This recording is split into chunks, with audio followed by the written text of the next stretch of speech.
নমস্কার বন্ধুরা, welcome back to my channel foods with বৈশাখীতে আমি আরেকটা নতুন ভিডিও নিয়ে আসছি। তো দেখুন, এখানে আমি মাছ নিয়েছি, যেটা হচ্ছে কাতলা মাছ। তো আজকে কাতলা মাছ দিয়ে একটা নতুন রেসিপি করছি, যেটা হচ্ছে তিল কাতলা কালিয়া। তো চলুন বন্ধুরা, কিভাবে রেসিপিটা বানাই সেটা আপনাদের সাথে শেয়ার করি।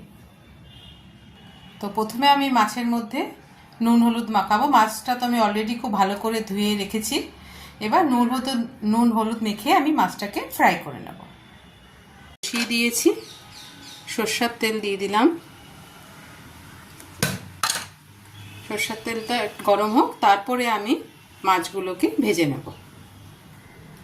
বন্ধুরা, প্রথমে মাছটা ভাজার আগে আমি পেঁয়াজটা ভেজে নিচ্ছি। এখানে একটা আমি মিডিয়াম সাইজের পেঁয়াজকে এইভাবে স্লাইস করে পাতলা পাতলা কেটে নিয়েছি, যতটা পাতলা করা যায়। তো এবার এই পেঁয়াজটার আমি বেরেস্তা ভেজে নেব। তো কড়াইতে তো তেল দেখুন গরম হয়ে গেছে। এবার আমি পেঁয়াজগুলো দিয়ে দিচ্ছি।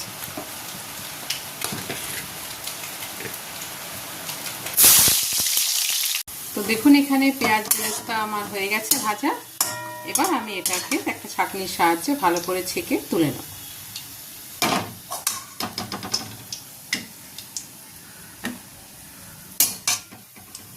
ওই তেলের মধ্যে এবার আমি মাছগুলোকে ফ্রাই করে নিয়েছি।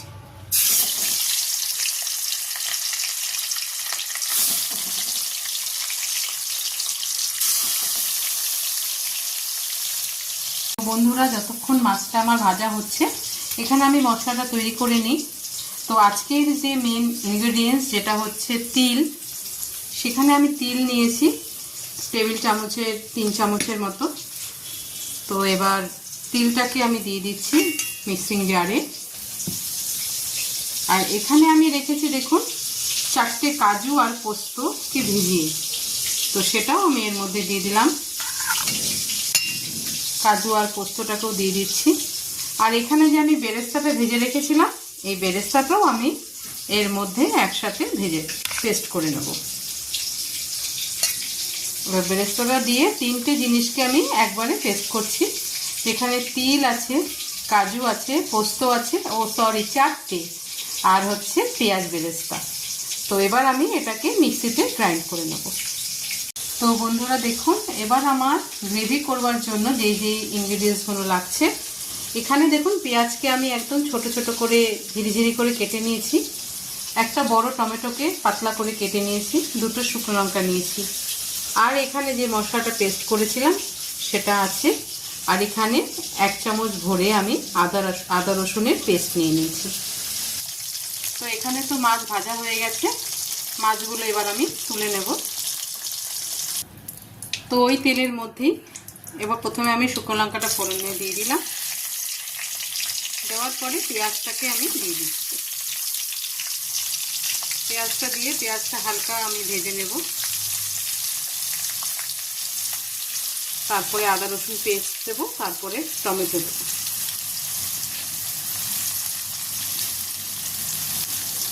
দেখুন, এখানে পেঁয়াজ কিন্তু হালকা ভাজা হয়ে গেছে, হালকা ব্রাউন করছি, খুব একটা লাল করব না।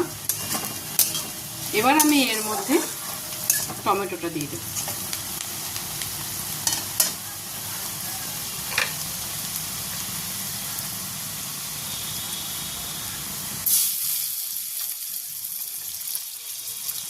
টমেটোটা দেওয়ার পরেও 1-2 মিনিট নাড়াচাড়া করে দিয়ে তারপরে আমি আদা রসুন পেস্টটা দিয়ে দেব।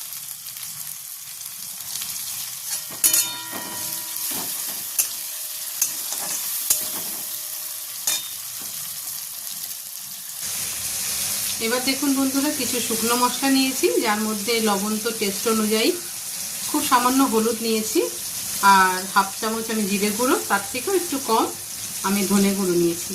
তো মশলা দেখুন এখানে প্রায় কষে গেছে। এবার আমি শুকনো যে মশলাগুলো আছে এটা দিয়ে দেবো।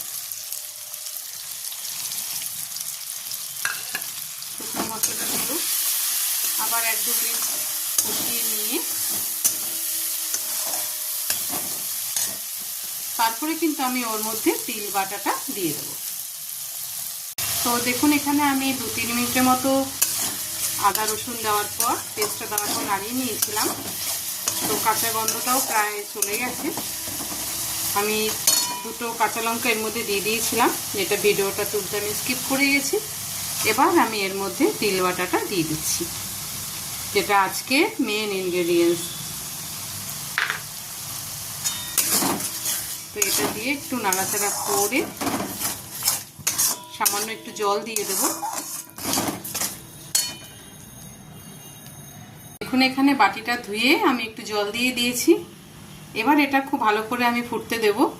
দেওয়ার পরে আমি মাছগুলোকে দিয়ে দেব। এটা কিন্তু একটা সাবেকি রান্না, খেতে কিন্তু খুবই ভালো লাগে। তো আপনারা বাড়িতে ট্রাই করবেন, কেমন লাগলো কমেন্ট বক্সে জানাবেন। তো ঝোলটা এবার ভালো করে ফুটবে, তারপরে আমি মাছগুলো দিয়ে দেব। দেখুন ঝোল কিন্তু ফুটে গেছে। এবার আমি মাছগুলো দিয়ে দিচ্ছি। মাছগুলো দেওয়ার পরে কিন্তু আমি স্টিমটা একটু কমিয়ে দেবো, মিডিয়াম আছে করব, যাতে মাছের ভেতরেও মশলাগুলো ঢোকে।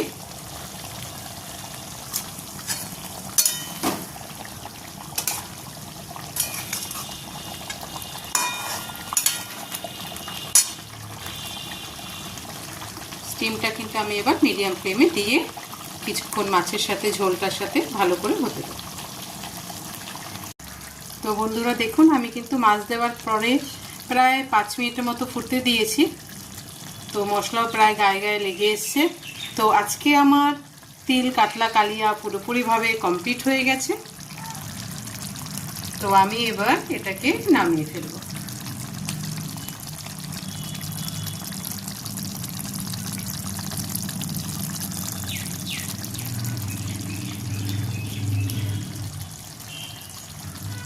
বন্ধুরা আজকে আমার তিল কাতলা কালিয়া দেখুন পুরোপুরি কমপ্লিট হয়ে গেছে। এখন এটা অলরেডি রেডি টু সার্ভ। তো বন্ধুরা রেসিপিটা আপনাদের সাথে শেয়ার করলাম, কেমন লাগলো কমেন্ট বক্সে জানাবেন এবং পুরো ভিডিওটা দেখার জন্য অনেক অনেক ধন্যবাদ রইল।